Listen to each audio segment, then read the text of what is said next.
we divide 167 by 2 in a long division method. So 2 times 8 means 16. On subtracting we got 0.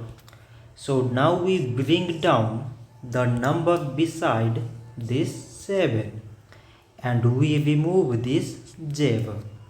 So 2 times 3 means 6. On subtracting we get 1. So now this 1 is less than 2 and there is no other number beside. So we put here decimal so that we take 0. So 2 times 5 means 10. On subtracting we get 0.